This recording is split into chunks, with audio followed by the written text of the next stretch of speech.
हनुमान गुपचुप ढंग से अशोक वाटिका पहुंच जाते हैं। वे ओट से देखते हैं कि एक भिखारी नारी गुमसुम सी वृक्ष के नीचे अल्पकार किसी की बाट जोहते बैठी है। हनुमान उनकी दशा देखकर समझ जाते हैं कि यही सीता मैया है। हनुमान लघु रूप में अंदर प्रवेश करते हैं और प्रहरियों की दृष्टि से बचकर उसी अशोक वृक्ष के ऊपर छिप कर बैठ जाते हैं जिसके नीचे सीता है। तभी रावण मंदोदरी और अपने अंगरक्षकों के साथ वहां आता है। सीता पुनः घास के तिनके की ओट लेती है।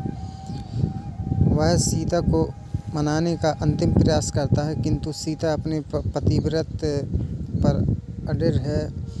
हनुमान वृक्ष में छिपे रहकर दोनों का वार्तालाप सुनते हैं। रावण अपनी चंद्रहास तलवार से सीता के प्राण लेने की धमकी देता है। उसे चंद्रहास तलवार भगवान शिव ने प्रदान की थी।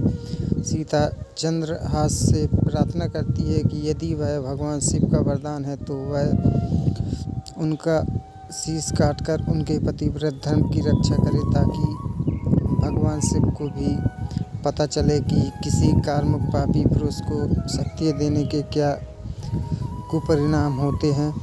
रावण सीता को मारने के लिए चंद्रहास उठाता है। मंदोदरी रावण का हाथ पकड़ लेती है और अतिकाय में रहने वाली स्त्री की हत्या को नीति विरुद्ध बताकर उसे रोकने में सफल होती है। रावण सीता को 2 मास का और समय देकर चला जाता है। राक्षसों सीता को रावण से विवाह करने हेतु डराती हैं। त्रिजटा वहां आकर उन्हें रोकती है और बताती है कि उसने भोर का स्वरूप देखा है जिसमें राम लक्ष्मण के आगमन और लंका के विनाश के स्पष्ट संकेत थे।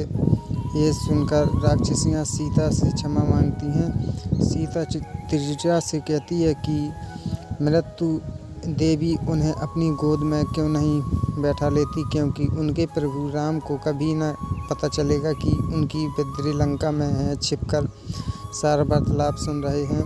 हनुमान भावुक होकर त्रिजटा सीता को ढांढस बांधकर चली जाती है। माता सीता को अकेला पाकर हनुमान वृक्ष में छिपे रहते हुए राम कथा का गाना गाते हैं।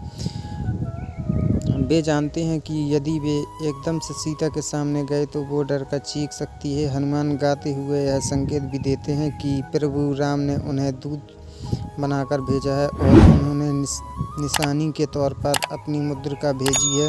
यह गाते हुए हनुमान सीता के समक्ष राम नाम अंकित मुद्रिका गिरा देते हैं। सीता रामदूत से सामने आने को कहती है। हनुमान वृक्ष के नीचे आते हैं। एक बानर को सामने देखकर सीता इसे रावण की कोई नई माया समझती है। तब हनुमान कहते हैं कि यह कोई माया नहीं वरन उनका वास्तविक रूप है। यह मुद्रिका माया जनित नहीं है, बल्कि ये वही मुद्रिका है जो गंगा पार उत्तराई में केवट को देने के लिए आपने प्रभु राम को दी थी।